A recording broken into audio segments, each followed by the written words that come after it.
There's a word that we use very often, especially in New Thought circles, and that word is consciousness. And it's a word that we really don't know what it is. It's just like another word we call God. We don't know what God is, but we know that God is. Just like consciousness is. We know that out of consciousness, we become aware that we are. We can observe. We can perceive beyond the circumstances and beyond the material. We can translate the many forms of energy that stands before us. We can evaluate. We can judge. And we do all of that through a process we call thinking. Through thinking, we become aware. But the interesting thing is that how we think varies from individual to individual. Therefore, consciousness is like a platform on which each one of us lives. Out of that consciousness, we view the world, we name the things in the world, and we experience the world according to our thought patterns and beliefs. What you think exists do not exist. It's all one existence called spirit, in form or unformed. But each one of us builds a platform based on what we have been told that we are, and what is and what is not. And we live out of that platform. We judge things out of that platform. We judge ourselves out of that platform. That platform is who we are. That's consciousness. Consciousness is what I am. What I say I am is what I am. That cannot change. So let's see how this platform is built.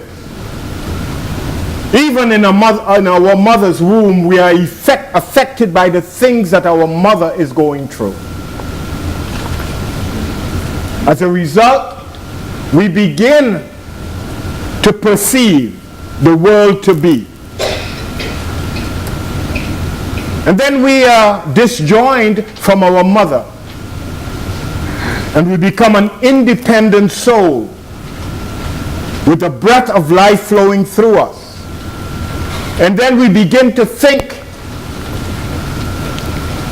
And our thoughts are based on what the adults around us tell us we are, coming from their parents and from the information that they pass on to us. And some of this information comes from our tribal past.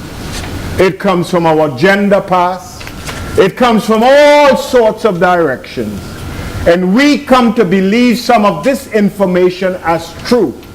And we concern ourselves with this information until we lose ourselves in the information and become something completely from who and what we really are. We focus on gender. We focus on race. We focus on ethnicity. We focus on class. You are not that. You are a spiritual being in the beginning, created in the image likeness of God, and God is the only reality and the only potentiality, and every other thought other than those two, they're lies. They're not true about you. But you have believed them to be true, and you live your life out of them. So wherever you go, you identify with what people have said you are. Jesus asked the disciples, who do men say that I am? And they said, well, you know, the things you do, you look like Moses. I remember when I was a little boy, because of the color of my eyes and the color of my hair was auburn. I was called all sorts of stuff. Mud color, ugly eye, bedroom eye. And some of them I believe, and some of them, but it all went into here. And they have shaped and formed me. Until I realized in my 30s, that's not who I am. Because I was behaving according to the thoughts that people had placed in my head about me. And all these thoughts were untrue.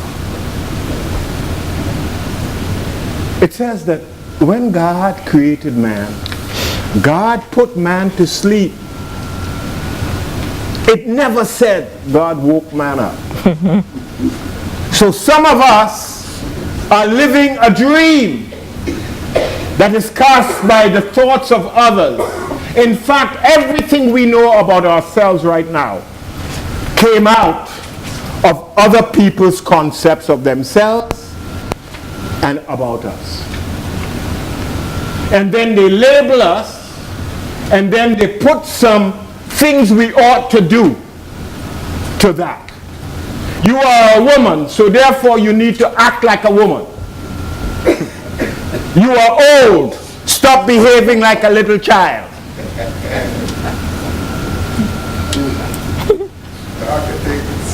And because we don't know who we are, we struggle through life trying to become what we are not. Just accept yourself for who you are, because that's who you are. Nobody knows who you are. You have to find out for yourself who you are. And then behave according to your understanding of yourself. So Jesus asked the question, who do men say, what do you think I am?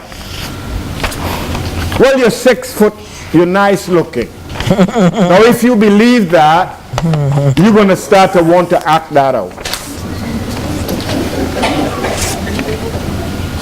You're 3'5". You short, then you're going to act that out. Whatever they think you are, you adjust to. And then Jesus asked the question, who do you say that I am? That's the important answer.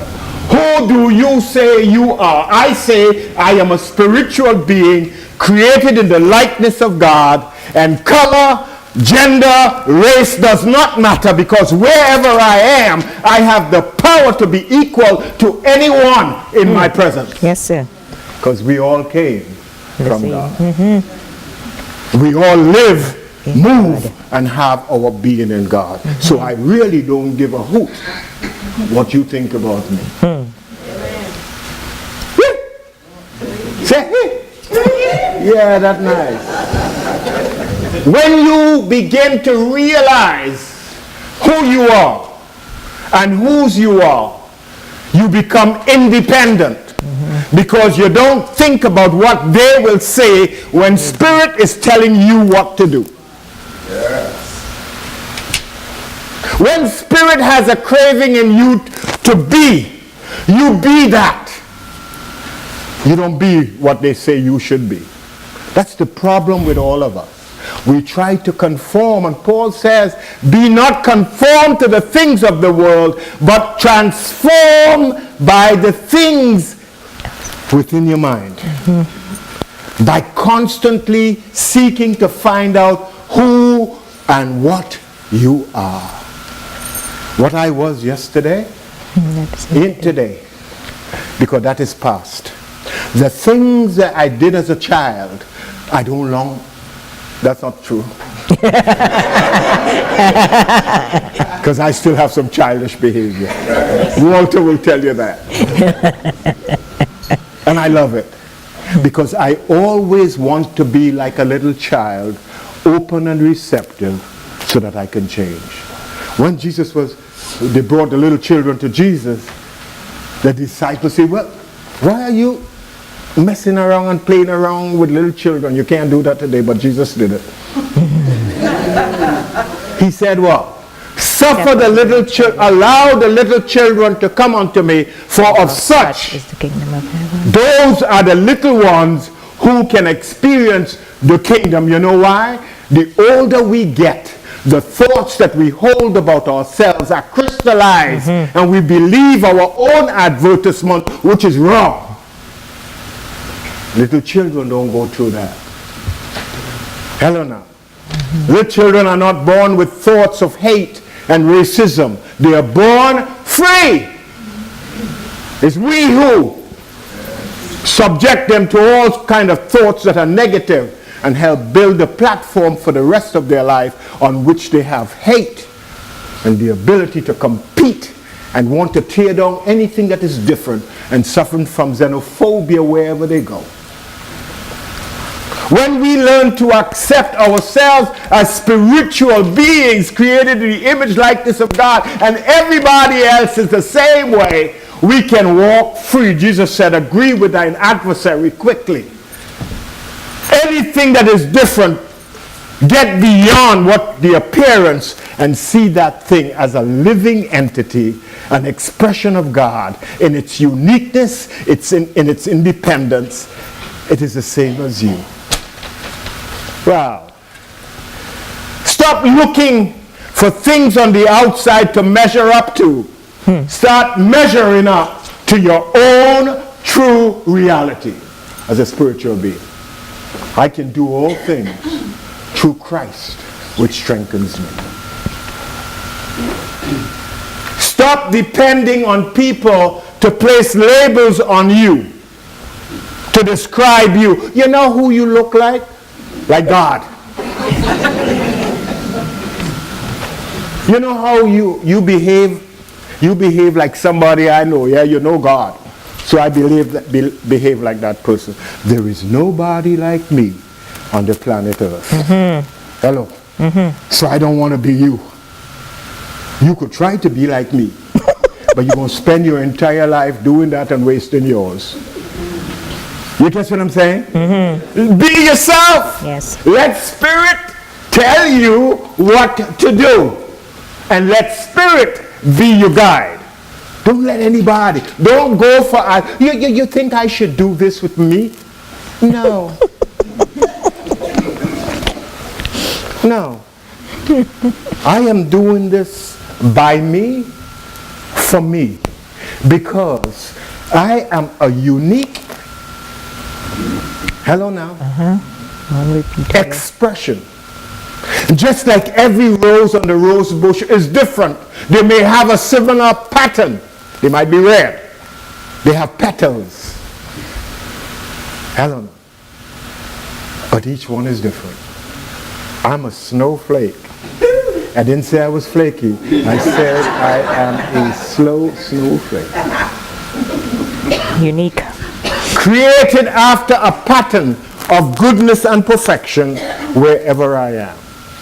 In John's gospel, John began his thesis by saying, in the beginning was the Word, and the Word was with God, and the Word was God. There is no difference between the Word, the idea, and the whole. Anything drawn out from the whole is just like the whole. And if I am an idea in God, I am just like God. Jesus said, the Father and I are one. The Father is greater because the Father is the sum of it all. And I am just an individual wave in the ocean of God. But I am all that God is. When you understand that, you start claiming your divinity wherever you go. And by practicing it, you become in it. You don't separate yourself from the goodness that is available to you all the time. You start living it. It doesn't matter what you do with yourself. You are doing it in God. And nobody has the right to tell you, hello now, how to be a wave in the ocean. Hello now. When I go down to the ocean and I look out, I see all kind of color waves. all shapes and all sizes, because they are all moving and having their existence in the ocean, which is like God. Celebrate your independence and your individuality. Don't allow others to tell you who you are. Build your platform on a trust, knowing that if I am in the image likeness of God, then all that God is, I am. Sometimes mentally I might forget that, but when I remember, I come back and I start to live it. That's my truth.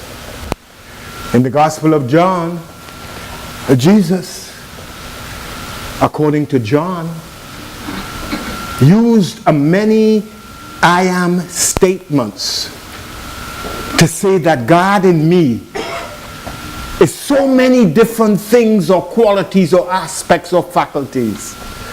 God in me is so much that everything that I have need of, I could find an aspect of God in me.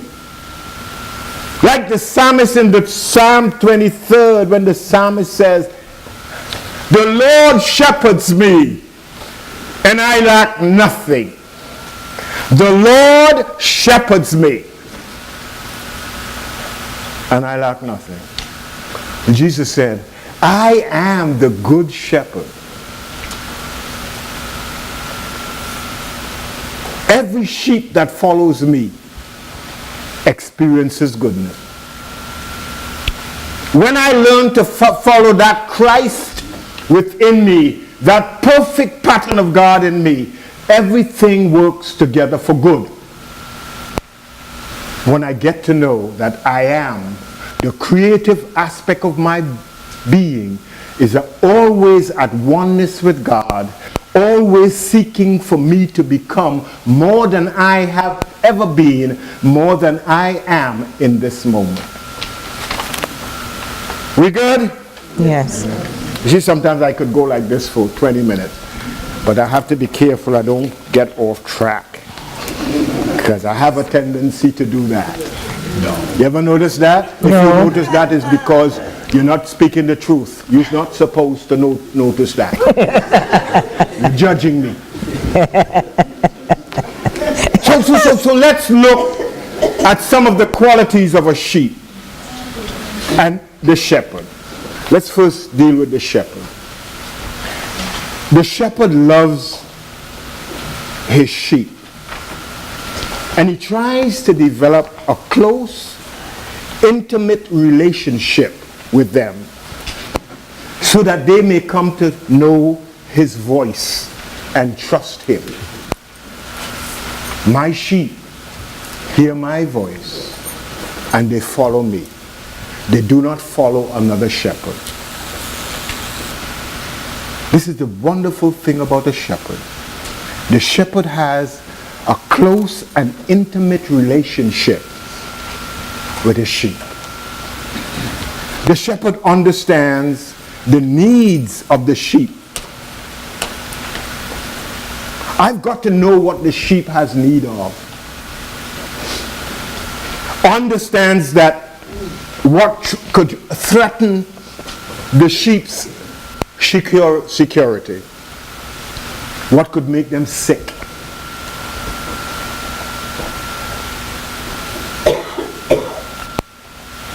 The shepherd works tirelessly to provide protection and security. Think about that. When Jesus says, "I am the shepherd," he is saying what? I have an intimate relationship with all of me.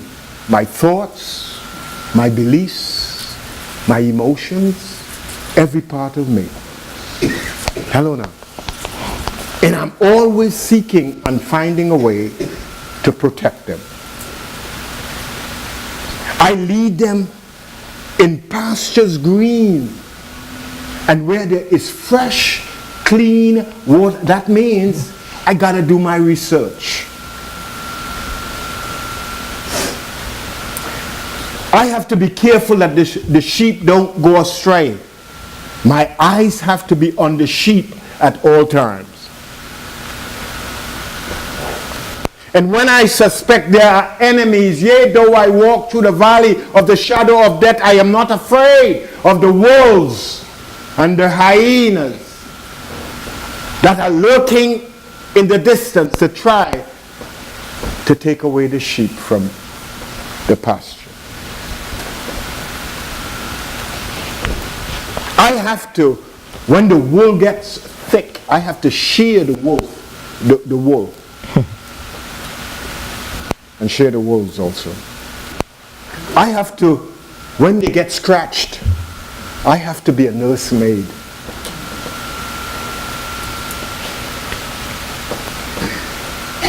I have to walk ahead of the sheep to find the new pastures for them. I got to do all of that at the same time. I have to be consciously aware at all times that I am supposed to protect, guide, feed the sheep. Make sure they're healthy. I have to discipline the sheep so they know when I call they have to come. I got to do all of that. I have to comfort the sheep so they sleep well. So I have a little flute. Calm them down.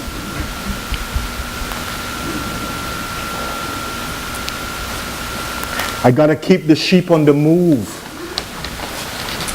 So the enemies of the sheep don't know where they are and plan to get them. And when there is confusion amongst the sheep, I have to separate them.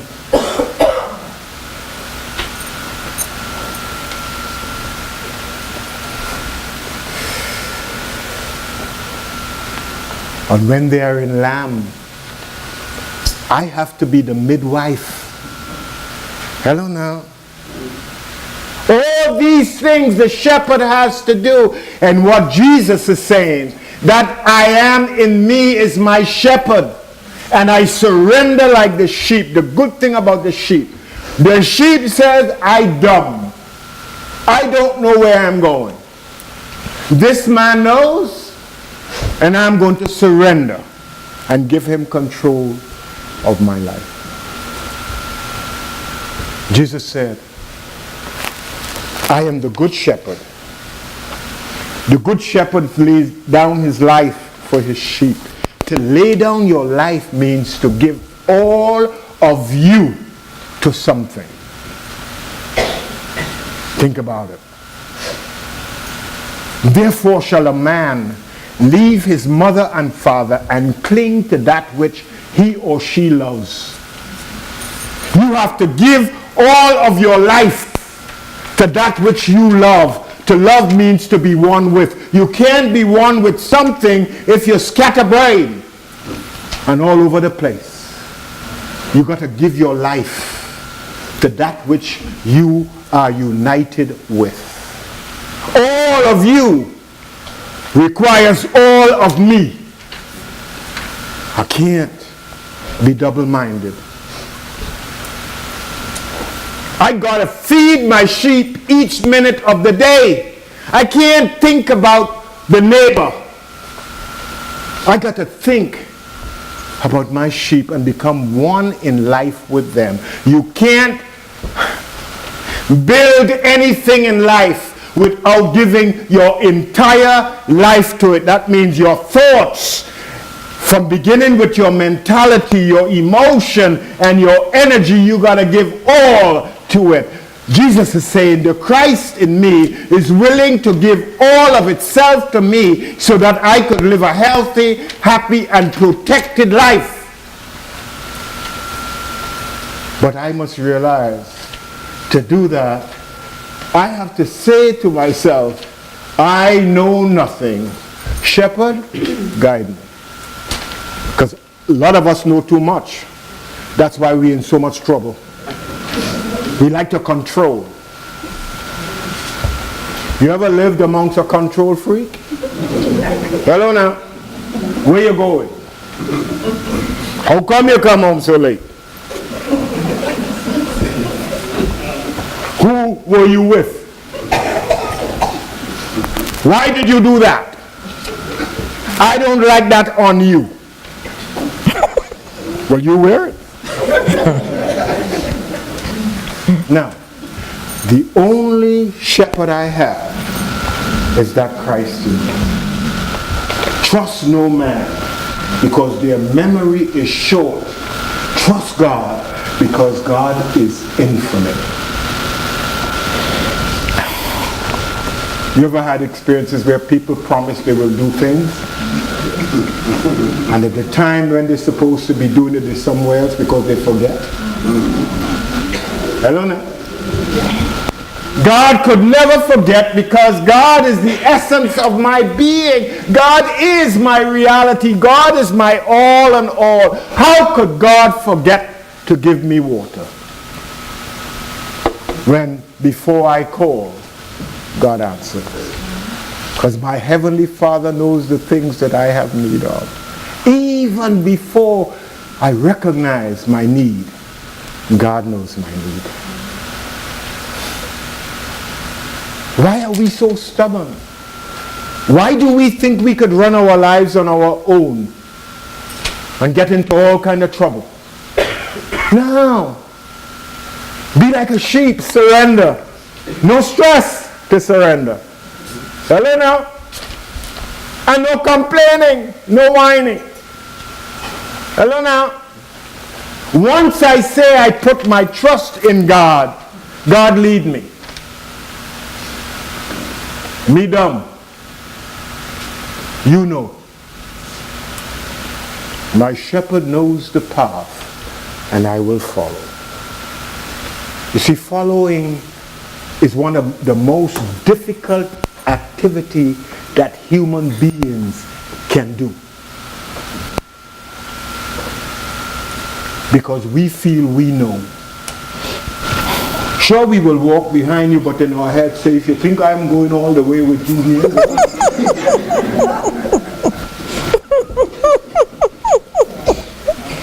you think every skin teeth is a laugh?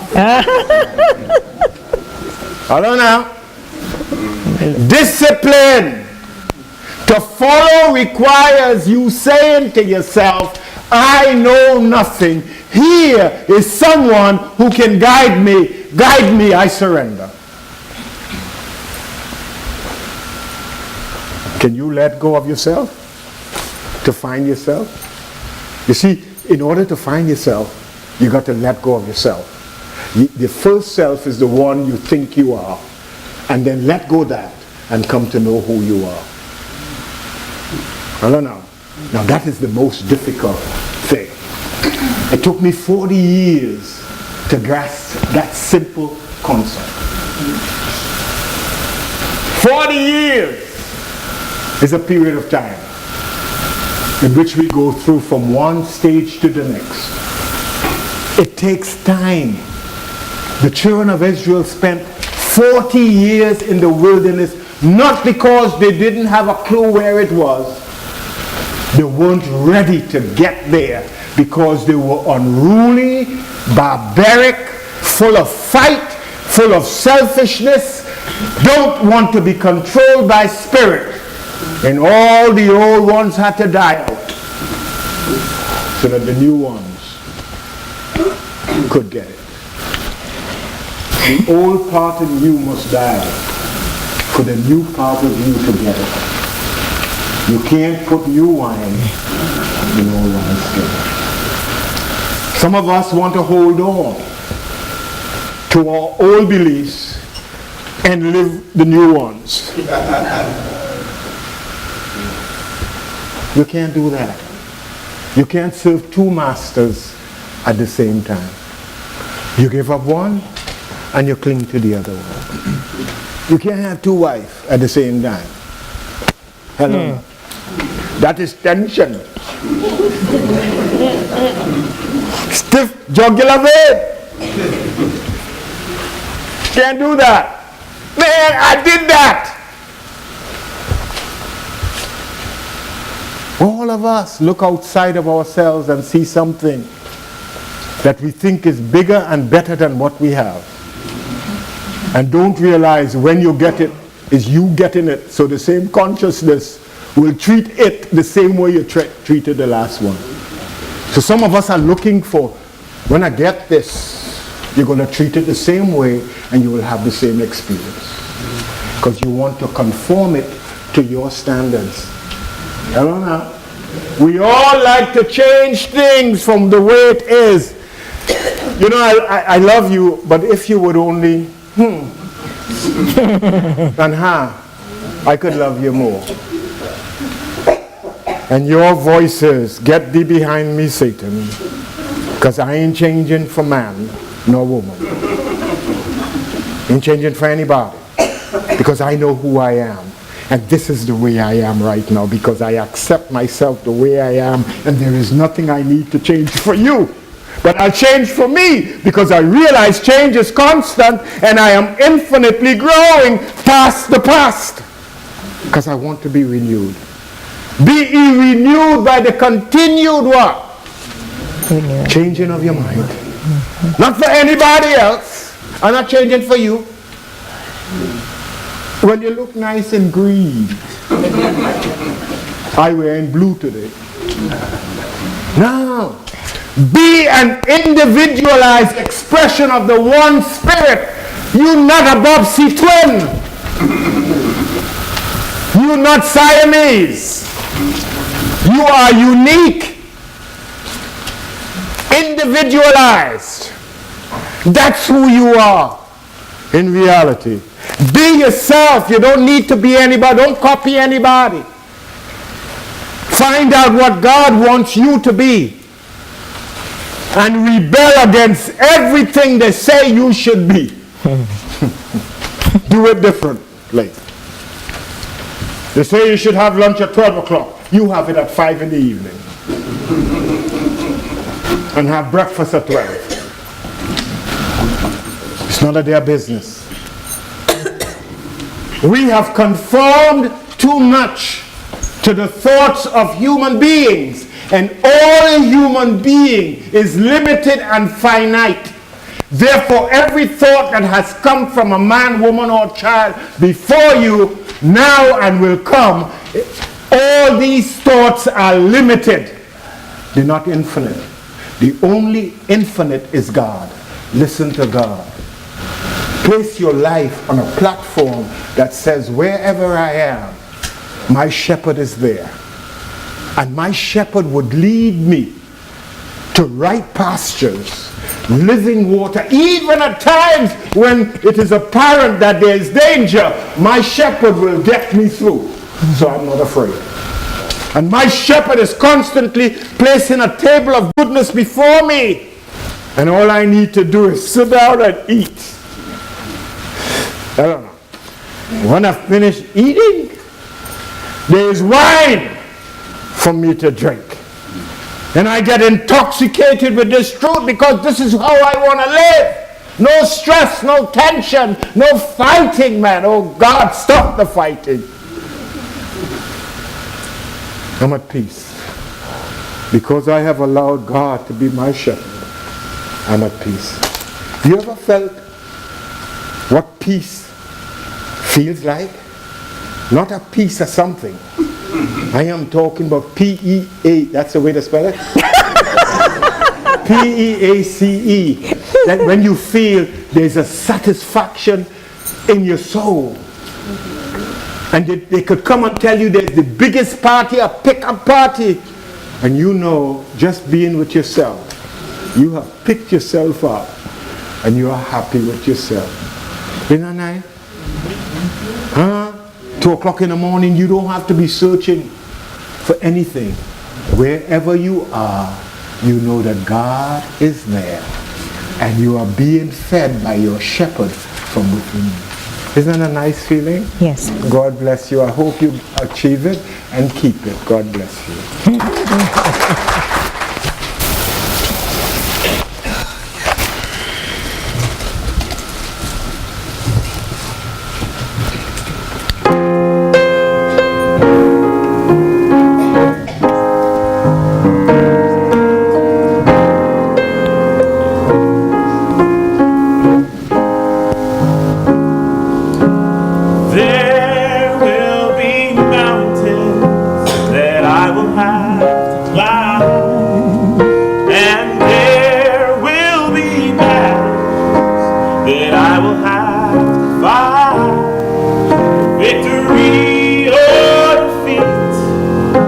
up to me to decide.